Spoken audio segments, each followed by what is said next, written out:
മക്കൾസ് എല്ലാവരും Christmas exam ഒക്കെ കഴിഞ്ഞ് നല്ല റിലാക്സ് ആയിരിക്കും അല്ലേ? ട്രിപ്പും സൽക്കാരവും കല്യാണവും ഒക്കെ ആയിട്ട് അങ്ങനത്തെ ഒരു മൂഡിൽ പോയിക്കൊണ്ടിരിക്കുകയായിരിക്കും. അങ്ങനെയെങ്കിൽ മിസ്സിന് ഒരു 5 മിനിറ്റ് സമയം തരുമോടാ? ഇതാ നോക്കി, നിങ്ങളുടെ ക്രിസ്മസ് എക്സാമിനെ കുറിച്ച് നിങ്ങളൊന്ന് ജസ്റ്റ് ഒന്ന് ആലോചിച്ച് നോക്ക്. എങ്ങനെ ഉണ്ടായിരുന്നു ശരിക്കും നിങ്ങളുടെ ക്രിസ്മസ് എക്സാം എന്ന് പറയുന്നത്? ഒന്ന് മനസ്സിൽ കൈവച്ച് നിങ്ങളൊന്ന് കണ്ണടച്ച് നിങ്ങളൊന്ന് ആലോചിച്ച് നോക്കിയേ. എത്ര ഈസി ആയിരുന്നു? അല്ലെങ്കിൽ ഒരു മീഡിയം ലെവലായിരുന്നു? അല്ലെങ്കിൽ ഭയങ്കര ഹാർഡായിരുന്നു?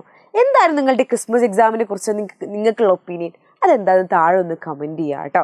അപ്പോൾ മിസ്സിന് പറയാനുള്ള ഒരൊറ്റ കാര്യമാണ്, നിങ്ങളുടെ ക്രിസ്മസ് എക്സാം ഒക്കെ കഴിഞ്ഞു, ഇനി നമ്മളുടെ ഫൈനൽ എക്സാം വരും. എനിക്കറിയാം ഇതിൽ പകുതി പേർക്കും ക്രിസ്മസ് എക്സാം ഭയങ്കര ഹാർഡായിരുന്നു. നമ്മളുടെ ഓൺ എക്സാമിനെ പോലെ തന്നെയായിരുന്നു നമ്മളുടെ ക്രിസ്മസ് എക്സാമും. അതായത് ഇനി പണ്ടത്തെ പോലെയുള്ളൊരു എക്സാമേ ഇല്ല. പണ്ടത്തെ പോലെ നമുക്ക് ഭയങ്കര ഈസി ആയിട്ട് നമുക്ക് തലേന്ന് പറഞ്ഞതേ വരുള്ളൂ, അങ്ങനെ ഒരു എക്സാമേ ഇല്ല. നമുക്ക് ഇനി വരാൻ പോകുന്ന എല്ലാ എക്സാമിനും നല്ല ഹാർഡായിരിക്കും. ഇനിയിപ്പോൾ 7ാം ക്ലാസ്സിലെ അവസാനത്തെ എക്സാം ആയിക്കോട്ടെ, ഇനി 8ാം ക്ലാസ്സിൽ എത്തുമ്പോൾ ആയിക്കോട്ടെ, 9ാം ക്ലാസ് എത്തുമ്പോൾ ആയിക്കോട്ടെ, എല്ലാം ഭയങ്കര ഹാർഡായിട്ടാണ് നിങ്ങൾക്ക് എക്സാംസ് വരാൻ പോകുന്നത്. എനിക്കറിയാം, എനിക്കൊരു അനിയത്തി ഉണ്ട്, താത്തൻ്റെ മോളുണ്ട്, 7ാം ക്ലാസ്സിലാണ് പഠിക്കുന്നത്. ആളെൻ്റെ അടുത്ത് വന്ന് പറഞ്ഞാൽ എന്താ പറയുക, എനിക്ക് എക്സാം കഴിഞ്ഞ് ഞാൻ കരഞ്ഞ രീതി വന്നത്, എനിക്ക് ഒന്നും ഇങ്ങോട്ട് മനസ്സിലാവുന്നില്ല, എനിക്ക് ക്വസ്റ്റ്യൻസ് പെട്ടെന്ന് ഇങ്ങോട്ട് വായിച്ചിട്ടും കൂടെ മനസ്സിലാവുന്നില്ല പല ക്വസ്റ്റ്യൻസൊന്നും. പല കുട്ടികളുടെ അവസ്ഥ ഇത് തന്നെയായിരിക്കും. പല കുട്ടികൾക്കും ഭയങ്കര സങ്കടമായിട്ടുണ്ടാവും എക്സാമിൻ്റെ പേപ്പർ കാണുമ്പോൾ.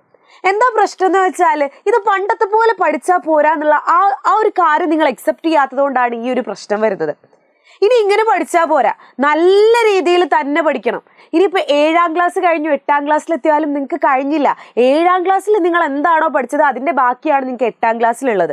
സോ 7ാം ക്ലാസ് അടിപൊളിയായിട്ട് അറിയുന്ന ഒരു കുട്ടിക്ക് മാത്രമേ 8ാം ക്ലാസ്സിൽ പെർഫോം ചെയ്യാൻ പറ്റുള്ളൂ. 8ാം ക്ലാസ് അറിയുന്ന കുട്ടിക്ക് 9ാം ക്ലാസ്സിൽ പെർഫോം ചെയ്യാൻ പറ്റുള്ളൂ. അപ്പോൾ ഇതൊക്കെ കണക്റ്റഡ് ആയിട്ടാണ് പുതിയ ടെക്സ്റ്റ് ബുക്ക് വന്നിരിക്കുന്നത്. സോ ഇനി പഠിച്ചേ പറ്റുള്ളൂടാ. ഇനി കുറച്ചെങ്കിലും ആയിട്ട് പഠിക്കണം. അതായത് നിങ്ങൾക്ക് വെക്കേഷനാണ്, ഇപ്പോൾ കുറച്ച് ദിവസമൊക്കെ നിങ്ങൾ അടിച്ചു പൊളിച്ചു. ഇനി എല്ലാ ദിവസവും ഒരു അരമണിക്കൂറെങ്കിലും പഠിച്ചാലോ? ഇത് അത്ര വലിയ പണിയാണോ? 24 മണിക്കൂറിൽ അരമണിക്കൂർ നിങ്ങൾക്ക് വേണ്ടി തന്നെ ചെലവഴിക്കുക എന്ന് പറയുന്നത് വലിയ പണിയാണോ? വലിയ പാടുള്ള പണിയൊന്നും അല്ല. നിങ്ങളുടെ വീട്ടുകാർക്ക് വേണ്ടിയിട്ട്, അല്ലെങ്കിൽ നിങ്ങളുടെ ഉമ്മ അപ്പ അല്ലെങ്കിൽ അച്ഛൻ അമ്മയ്ക്ക് വേണ്ടിയിട്ട് ഒരു അരമണിക്കൂർ ചെലവഴിക്കുക എന്ന് പറയുന്നത് അത്ര വലിയ പ്രശ്നമാണോ? പ്രശ്നമുള്ള കാര്യമല്ല, നിങ്ങൾക്ക് പറ്റുന്ന കാര്യമാണ്. നിങ്ങൾ ഇനി പഠിക്കുന്ന സമയത്ത് എന്തൊക്കെ ശ്രദ്ധിക്കേണ്ടതെന്ന് മിസ് പറഞ്ഞു തരട്ടെ. പഠിക്കുന്ന സമയത്ത് ഏറ്റവും കൂടുതൽ നിങ്ങൾക്ക് ആവശ്യം വരുന്നതെന്ന് വെച്ചാൽ, നിങ്ങൾ എപ്പോഴും ശ്രദ്ധിക്കേണ്ട കാര്യം ഒന്നാമത്തേതെന്ന് വെച്ചാൽ, നിങ്ങൾ പഠിക്കാനുള്ളൊരു സ്ഥലം ഇപ്പോഴെങ്കിലും ഒന്ന് സെറ്റാക്കണം. പല കുട്ടികളും ചിലപ്പോൾ ബെഡ്മിൽ കിടന്ന് പഠിക്കുന്നവരുണ്ടാവും, സോഫമിൽ ഇരുന്ന് ഇങ്ങനെ ചാരിയിട്ട് പഠിക്കുന്നവരുണ്ടാവും. അങ്ങനെ പല മോഡലാണ്. നിങ്ങൾ ജസ്റ്റ് കുറേ ഭയങ്കര സംഭവ സ്ഥലം എന്നല്ല ഞാൻ പറയുന്നത്, ചെറിയൊരു സ്പേസ് നിങ്ങൾക്കായിട്ട് ഉണ്ടാക്കുക. നിങ്ങൾക്ക് ഡൗട്ട്സ് ഉള്ള കാര്യങ്ങളൊക്കെ ഒരു സ്റ്റിക്കി നോട്ട്സിൽ ഒട്ടിച്ചിട്ട്, അല്ലെങ്കിൽ നിങ്ങൾ പഠിക്കാനിരിക്കുന്ന സമയത്ത് വാട്ടർ ബോട്ടിലും നിങ്ങൾക്ക് വേണ്ട സാധനങ്ങളൊക്കെ നിങ്ങൾ കയ്യെത്തും ദൂരത്തുള്ള ഒരു സ്ഥലം നിങ്ങൾ സെറ്റ് ചെയ്ത് വെക്കുക. എവിടെയെങ്കിലും നിങ്ങൾക്ക് ഇഷ്ടമുള്ള, ഇനിയിപ്പോൾ അടുക്കളയിൽ, എനിക്കൊക്കെ അടുക്കളേൻ്റെ അപ്പുറത്തുള്ള ഒരു റൂം ഉണ്ടായിരുന്നു, അവിടെ ആയിരുന്നു എനിക്ക് ഇഷ്ടമിരിക്കാൻ. നിങ്ങൾക്ക് ഇഷ്ടമുള്ള സ്ഥലം എവിടെയാണോ അവിടെ ഒന്ന് നിങ്ങളൊന്ന് സെറ്റ് ചെയ്ത് വെക്കുക. പിന്നെ പഠിക്കാൻ നിങ്ങൾ ഇരിക്കുമ്പോൾ നിങ്ങൾക്ക് ഏറ്റവും വലിയ പ്രശ്നം എന്ന് പറയുന്നത്, ഇനി മുതലെങ്കിലും നിങ്ങൾക്ക് പഠിപ്പിച്ചു തരാൻ അവിടെ ഒരാൾ വേണ്ടടാ. ഇതുവരെയുള്ള പോർഷൻസ് ഒന്നും വലിയ രീതിയിലൊന്നും അറിയില്ല, അല്ലെങ്കിൽ ബേസിക് ആയിട്ടുള്ള കാര്യങ്ങളൊന്നും അറിയില്ല എങ്കിൽ നിങ്ങൾക്ക് പറഞ്ഞു തരാൻ ഒരാൾ വേണം. എപ്പോഴാണോ നിങ്ങൾ പഠിക്കുന്നത്, രാത്രി ആയിക്കോട്ടെ, പകലായിക്കോട്ടെ, പുലർച്ചയ്ക്ക് ആയിക്കോട്ടെ, എവിടെ ആയിക്കോട്ടെ, എവിടെ നിന്നിട്ട് വേണോ പഠിക്കുന്നത്, അവിടെ നിങ്ങൾക്ക് പറഞ്ഞു തരാൻ ഒരാൾ വേണം. രണ്ടാമത്തെ കാര്യം എന്ന് പറയുന്നത്, നിങ്ങൾക്ക് പറഞ്ഞു തരാൻ മാത്രം പോരാ, നിങ്ങൾക്ക് നോട്ട്സ് വേണം അതിൻ്റെ. മൂന്നാമത്തെ കാര്യം എന്ന് പറയുന്നത്, നോട്ട്സ് മതിയോ? നോട്ട്സ് പോരാ, നിങ്ങൾക്ക് പഠിപ്പിച്ചു തന്നു, നോട്ട്സ് തന്നു, പിന്നെ എക്സാമിന് എങ്ങനെയാണ് ക്വസ്റ്റ്യൻസ് വരാമെന്ന് പറഞ്ഞു തരണം. അതായത് നിങ്ങൾക്ക് മുൻ വർഷങ്ങളിൽ ചോദിച്ച ക്വസ്റ്റ്യൻസ് ഒക്കെ എങ്ങനെയാണെന്ന് PYQs നിങ്ങൾക്ക് പറഞ്ഞു തരണം. വേണോ അല്ലേ? ഇനി നാലാമത്തെ കാര്യം എന്ന് പറയുന്നതോ, നാലാമത്തെ കാര്യം നിങ്ങൾക്ക് എക്സാം എഴുതണം.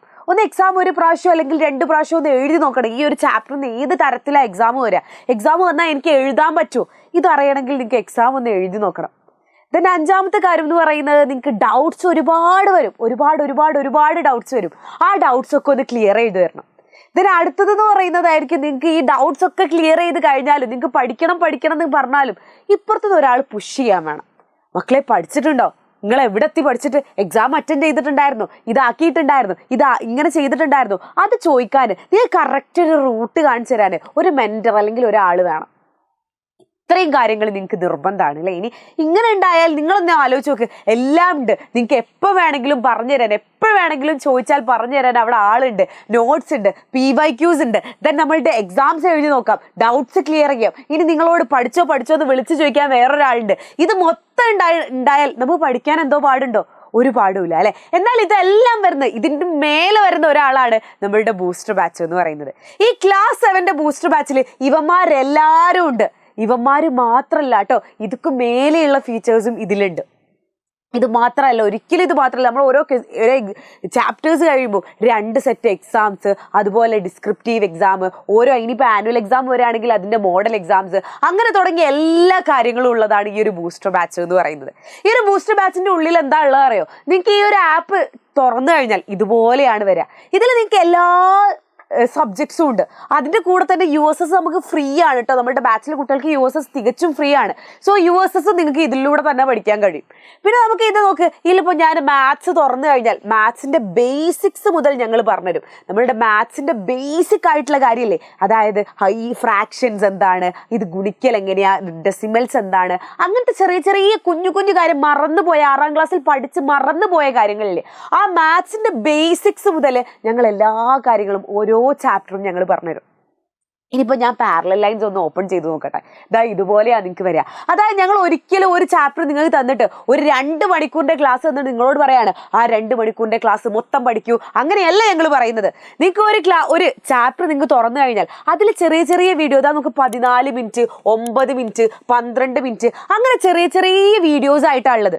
അതായത് നിങ്ങൾക്ക് ഒരു ചാപ്റ്ററിൽ മൊത്തം ഭാഗം നിങ്ങൾക്ക് അറിയാത്തതൊന്നും ഉണ്ടാവില്ല. നിങ്ങൾക്ക് ചിലപ്പോൾ സ്പെസിഫിക് ആയിട്ടുള്ള ഏരിയ ആയിരിക്കും അറിയാത്തത്. അതായത് നിങ്ങൾക്ക് ഇപ്പോൾ കറസ്പോണ്ടിങ് ആംഗിൾസ് എന്താ, അങ്ങനത്തെ കാര്യങ്ങളായിരിക്കും ചിലപ്പോൾ പാരലൽ ലൈൻസിൽ അറിയാത്തത്. അപ്പോൾ ആ ഭാഗത്തിന്റെ മാത്രം വീഡിയോ നമുക്ക് എടുത്ത് കാണാം. അല്ലാണ്ട് കഷ്ടപ്പെട്ട് 2 മണിക്കൂറിന്റെ വീഡിയോ മൊത്തം എവിടാ ഇത് വരുന്നത്, എവിടെ അതൊന്നും നോക്കേണ്ട ആവശ്യമില്ല. നിങ്ങൾക്ക് കറക്റ്റ് ആയിട്ടുള്ള ചെറിയ ചെറിയ ക്യാപ്സ്യൂൾ പോലെയാണ് നമ്മൾ തരുന്നത് ഓരോ നോട്ട്സും, അല്ല ഓരോ വീഡിയോസും. ദെൻ ഓരോ വീഡിയോസ് കഴിയുമ്പോൾ അതിൻ്റെ താഴെ ക്വിസസ് ഉണ്ടാവും, അഡാപ്റ്റീവ് ക്വസ്റ്റ്യൻസ് ഉണ്ടാവും. എന്തിനാണെന്നറിയോ? വീഡിയോ കണ്ടിട്ട് വീഡിയോ പഠിച്ചിട്ടുണ്ടാവും എന്ന് പറഞ്ഞാൽ അങ്ങോട്ട് പോകരുത്. നമ്മൾ വീഡിയോ കണ്ടു കഴിഞ്ഞാൽ ആ ക്വിസസ് ഒന്ന് അറ്റൻഡ് ചെയ്ത് നോക്കും. അപ്പോൾ നമുക്ക് മനസ്സിലാവും ഈ ഒരു ഭാഗത്ത് ഞാൻ പഠിച്ചത്, അല്ലെങ്കിൽ ഞാൻ വീഡിയോ കണ്ട കാര്യം എനിക്ക് ക്ലിയർ ആയിട്ടുണ്ടോയെന്ന്. ആ വീഡിയോ കണ്ട കാര്യം നിങ്ങൾക്ക് ക്ലിയർ ആയിട്ടുണ്ടെങ്കിൽ ക്വിസ് നിങ്ങൾക്ക് അടിപൊളിയായിട്ട് അറ്റൻഡ് ചെയ്ത് ഫുൾ മാർക്കും വാങ്ങാൻ കഴിയും. ഇനി നിങ്ങൾക്ക് ഈ ഒരു വീഡിയോ മനസ്സിലായിട്ടില്ലെങ്കിൽ ആ ക്വിസ് അറ്റൻഡ് ചെയ്യാൻ പറ്റില്ല. ആ ക്വിസ് ഒരിക്കലും നിങ്ങൾക്ക് ഫുള്ള് ശരിയാക്കാൻ പറ്റില്ല. ഫുള്ള് ശരിയായില്ലെങ്കിൽ നിങ്ങൾക്ക് എന്ത് ചെയ്യാം, ഒന്നുകൂടെ എടുത്ത് കണ്ടു നോക്കിയിട്ട് ഒന്നുകൂടെ നിങ്ങൾക്ക് എന്ത് ചെയ്യാം, ആ ഒരു വീഡിയോ എടുത്ത് കണ്ട് റിവൈസ് ചെയ്യാം. അങ്ങനെ കറക്റ്റായിട്ട് നിങ്ങൾക്ക് പോകാൻ പറ്റും. മറ്റൊരാളാണ് റിസോഴ്സ് എന്ന് പറയുന്നത്. ആ റിസോഴ്സിൽ നിങ്ങൾക്ക് ഇതുവരെ കഴിഞ്ഞ ലൈവുകളില്ലേ, ആ ലൈവുകളൊക്കെ വേണമെങ്കിൽ ഒന്നുകൂടെ എടുത്ത് കാണാം.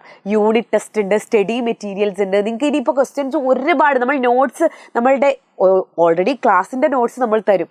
അതിൻ്റെ പുറമായിട്ട് എജ്യൂപോർട്ട് നിങ്ങൾക്കായിട്ട് വേറെ തന്നെ ഷോർട്ട് നോട്ട്സ് അതും ഒരുക്കിയിട്ടുണ്ട്. അങ്ങനെ എല്ലാ കാര്യങ്ങളുമുള്ള ഈ ഒരു വലിയ ബൂസ്റ്റർ ബാച്ചാണ് നിങ്ങൾക്ക് തരാൻ പോകുന്നത് നമ്മൾ. ഈ മൊത്തം കാര്യങ്ങളിൽ ഇത് മാത്രമല്ല കേട്ടോ, എനിക്ക് ഇതിൽ ഏറ്റവും ഇഷ്ടപ്പെട്ട കാര്യം എന്ന് പറയുന്നത് ഇവന്മാർ 2 ആളുമാണ്. അതായത് ഞങ്ങളുടെ മെൻറ്റേഴ്സും സബ്ജക്ട് വൈസ് ക്ലബ്സും. മെൻറ്റേഴ്സ് ആഴ്ചയിലും വിളിച്ചു വയ്ക്കുകയാണ്, ഹലോ പഠിച്ചിട്ടുണ്ടോ, നിങ്ങൾ എക്സാം അറ്റൻഡ് ചെയ്തിട്ടുണ്ടായിരുന്നു, എവിടെ എത്തി പഠിച്ചിട്ട്, ആ കാര്യങ്ങൾ വിളിച്ചു വയ്ക്കാൻ നിങ്ങൾക്കൊരു മെൻറ്റർ ഉണ്ട്. അതുപോലെ സബ്ജക്ട് വൈസ് ക്ലബ്ബ് എന്ന് പറയുന്നത് കുറേ കുട്ടികളുടെ പ്രശ്നമാണ്. എൻ്റെ വിഷയമാണ് മാത്സ്, എന്നാലും ഞാൻ പറയാണ് മാത്സ് തന്നെയാണ് കുറേ കുട്ടികളുടെ വിഷയം എന്ന് പറയുന്നത്. മാത്സിൽ ഇപ്പോഴും കുറേ കുട്ടികൾ ബേസിക് ആയിട്ടുള്ള കാര്യം അറിയില്ല, കൂട്ടാനും കുറയ്ക്കാനും അറിയില്ല, ഗുണിക്കാനും ഹരിക്കാനും അറിയില്ല, അങ്ങനത്തെ ചെറിയ ചെറിയ കാര്യങ്ങൾ പോലും അറിയാത്തവരുണ്ട്. അവർക്കാണ് ഈ സബ്ജക്ട് വൈസ് ക്ലബ്ബ് എന്ന് പറയുന്നത്. മാത്സ് അറിയാത്തവർക്ക് മാത്സിൻ്റെ ക്ലബ്ബ് ഉണ്ട്. മാത്സിലെ ചെറിയ ചെറിയ ഓപ്പറേഷൻസ് മുതൽ ഞങ്ങൾ പഠിപ്പിച്ചു തരും. അതിനാണ് ക്ലബ്ബുകൾ. ഇനി ഇംഗ്ലീഷ് അറിയാത്തവർക്ക് ഇംഗ്ലീഷിൻ്റെ ക്ലബ്ബ് ഉണ്ട്, ഹിന്ദി അറിയാത്തവർക്ക് ഹിന്ദി ക്ലബ്ബ് ഉണ്ട്. ഏത് സബ്ജക്റ്റ് ആയിക്കോട്ടെ, ഏത് സബ്ജക്റ്റിലാണോ നിങ്ങൾ വീക്ക്, അതിൽ നിന്നും നിങ്ങളെ ഉയർത്തിക്കൊണ്ടുവരാൻ അവിടെ ഒരു സബ്ജക്ട് വൈസ് ക്ലബ്ബ് ഉണ്ട്. ഇതെല്ലാം കൂടിയ ഈ ഒരു ബാച്ച് എന്ന് പറയുന്നത്, ഈ ഒരു ബാച്ചിലുള്ള മറ്റൊരു പ്രത്യേകത എന്ന് പറയുന്നത് ദിവൻ എന്ന് പറയുന്നത്. അതായത് നിങ്ങൾക്ക് നോക്കാൻ പറ്റും ഇതിൽ ഈ ഒരു ബാച്ചിൽ, അല്ലെങ്കിൽ നിങ്ങൾ എവിടെയാണുള്ളത്, നിങ്ങളുടെ സ്ഥാനം എവിടെയാണിത്. ഈ എജ്യൂപോർട്ടിൽ 10,000 കുട്ടികൾ പഠിക്കുന്ന ഈ ഒരു എജ്യൂപോർട്ടിൽ നിങ്ങളുടെ സ്ഥാനം എവിടെയാണെന്ന് നിങ്ങൾക്ക് മനസ്സിലാക്കാൻ പറ്റും. ഇനിയിപ്പോൾ ഇന്ന് ഞാൻ എത്ര പഠിച്ചു, എനിക്ക് എത്രത്തോളം സ്കോർ വാങ്ങാൻ കഴിഞ്ഞു, ഇതാണ് ലീഡർ ബോർഡ് എന്ന് പറയുന്നത്. അവരിതാ നോക്ക്, ഇന്നത്തെ ലിസ്റ്റ് എടുത്ത് നോക്കുകയാണെങ്കിൽ ബ്രിജിനാണ് ഏറ്റവും കൂടുതൽ പോയിന്റ്സ് വാങ്ങിയിട്ടുള്ളത്. അങ്ങനെ ഓരോ ദിവസവും നിങ്ങൾക്ക് എടുത്തു നോക്കുമ്പോൾ ഞാൻ എവിടെ എത്തിയിട്ടുണ്ട്, ഞാൻ ലീഡർ ബോർഡിൽ എവിടെ എത്തിയിട്ടുണ്ട്, ഞാൻ താഴാണോ, ഞാൻ കുറച്ചുകൂടി പഠിക്കണോ, എന്നെക്കാളും കുറേ പഠിക്കുന്ന എന്തോരം കുട്ടികളുണ്ട് ഇവിടെ. ഇനിയിപ്പോൾ നിങ്ങൾക്ക് ഈ വീക്കിലുള്ള കാര്യങ്ങൾ അല്ലെങ്കിൽ ഈ വീക്കിലുള്ള പോയിന്റ്സ് അനലൈസ് ചെയ്ത് നോക്കുകയാണെങ്കിൽ അങ്ങനെ നോക്കാം. അല്ലെങ്കിൽ ഓൾ ടൈം ആരാണ് മുകളിൽ വരുന്നത് എന്നുള്ളത് നിങ്ങൾക്ക് അത് നോക്കാം.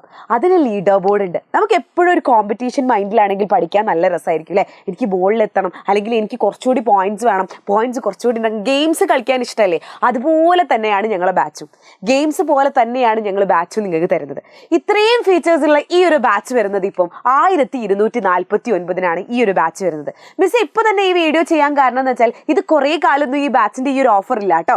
ഡിസംബർ 31 വരെയാണ് ഈ ഒരു ഓഫർ ഉള്ളത്. ഡിസംബർ 31 വരെ ഞങ്ങൾ ക്രിസ്മസിന്റെ ഓഫർ തരാൻ പോവാണ്. നമുക്ക് എത്ര രൂപയ്ക്കാണ്? 1249 രൂപയ്ക്കാണ് ഈ ഒരു ബാച്ച് തരാൻ പോകുന്നത്. ഈ ഒരു ബാച്ച് നിങ്ങൾക്ക് 1249 രൂപയ്ക്ക് ആർക്കാ കിട്ടുകയെന്നറിയോ? നമ്മളുടെ കമന്റ് ബോക്സിന്റെ മുകളിലായിട്ട് ഒരു ബൂസ്റ്റർ ബാച്ച് എൻക്വയറി എന്ന് പറഞ്ഞൊരു ലിങ്ക് കാണാൻ പറ്റും. ആ ലിങ്കിൽ ക്ലിക്ക് ചെയ്ത് ജസ്റ്റ് ഒന്ന് രജിസ്റ്റർ ചെയ്ത് കഴിഞ്ഞാൽ ആ രജിസ്റ്റർ ചെയ്യുന്ന കുട്ടികൾക്ക് മാത്രമേ ഈ ഒരു ബാച്ച് ഇങ്ങനെ കൊടുക്കുന്നുള്ളൂ. അപ്പോൾ മക്കൾ ചെയ്യേണ്ട ഇത്ര മാത്രമാണ്. നിങ്ങൾക്ക് ഇത്രയും കാര്യങ്ങൾ കേട്ടിട്ട് നിങ്ങൾക്ക് ജോയിൻ ചെയ്യണം എന്നൊരു ആഗ്രഹം തോന്നുകയാണെങ്കിൽ നിങ്ങൾ ജസ്റ്റ് ആദ്യം പോയിട്ട് കമന്റ് ബോക്സിന്റെ മുകളിലായിട്ട് രജിസ്ട്രേഷൻ ലിങ്ക് ഉണ്ട്, അതിലൊന്ന് ക്ലിക്ക് ചെയ്ത് നിങ്ങളുടെ പേരും ക്ലാസ്സും നമ്പറും അടിച്ചു വെക്കുക. അങ്ങനെ കൊടുത്തു കഴിഞ്ഞാൽ നിങ്ങൾക്ക് ഈ ഒരു ഓഫർ കിട്ടിക്കഴിഞ്ഞു. ഓഫർ കിട്ടി, സമാധാനമായില്ലേ? പിന്നെ നിങ്ങൾക്കൊന്ന് നിങ്ങളുടെ വീട്ടുകാരോട് ചോദിക്കാം, ഞങ്ങൾ ചേരണോ? ഞങ്ങൾക്ക് ഇത്രയും കാര്യങ്ങൾ ഹനീന മിസ് പറഞ്ഞിട്ടുണ്ട്, ഹനീന മിസ് ഇതൊക്കെ ഉണ്ടെന്ന് പറഞ്ഞിട്ടുണ്ട്, 7ാം ക്ലാസ്സിൽ ഫുൾ മാർക്ക് വാങ്ങാമെന്ന് പറഞ്ഞിട്ടുണ്ട്, 7ാം ക്ലാസ് പഠിച്ചാലേ 8ാം ക്ലാസ്സും ഫുൾ മാർക്ക് വാങ്ങാൻ പറ്റുമെന്ന് മിസ് പറഞ്ഞിട്ടുണ്ട്, ഈ കാര്യങ്ങളൊക്കെ പറഞ്ഞിട്ടുണ്ട്, ഞങ്ങൾ ചേരണോ എന്ന് ചോദിക്കാം. അവർ ഓക്കെ പറഞ്ഞാൽ നിങ്ങൾ പോരും. ഇനിയിപ്പോൾ ഹനീന മിസ്സിന് വിശ്വാസമില്ല, മിസ് പറഞ്ഞത് ശരിയാണോ, അല്ലെ മിസ് ഞങ്ങളെ പറ്റിക്കുകയാണോ, ഹനീന മിസ് പോരാ, വിശ്വാസമില്ല, അങ്ങനെയുള്ളതാണെങ്കിൽ നോ പ്രോബ്ലം. ഞങ്ങൾക്ക് ഇവിടെ 7 ഡേയ്സ് റീഫണ്ട് പോളിസി ഉണ്ട്. നിങ്ങൾക്ക് 7 ഡേയ്സ് നിങ്ങളുടെ ആപ്പ് യൂസ് ചെയ്യാം. നിങ്ങൾക്ക് ആപ്പ് യൂസ് ചെയ്തിട്ട് നിങ്ങൾക്ക് പോരാ, ഞങ്ങൾ ക്ലാസ് ഒന്നും തീരെ പോരാ, ഹനീന മിസ്സിൻ്റെ ക്ലാസ് ഒന്നും പോരാ, അങ്ങനെ തോന്നുകയാണെങ്കിൽ നിങ്ങൾക്ക് ഗുഡ് ബൈ പറയാം, നോ പ്രോബ്ലം. സോ ഇങ്ങ് പോരടാ, നിങ്ങൾ ഒന്നും പേടിക്കാനില്ല, നിങ്ങൾക്കുള്ള കാര്യങ്ങളൊക്കെ ഇവിടെ റെഡിയാണ്. എല്ലാവർക്കും ബൂസ്റ്റർ ബാച്ചിലേക്ക് സ്വാഗതം ആൻഡ് എജ്യൂപോർട്ടിലേക്ക് സുസ്വാഗതം.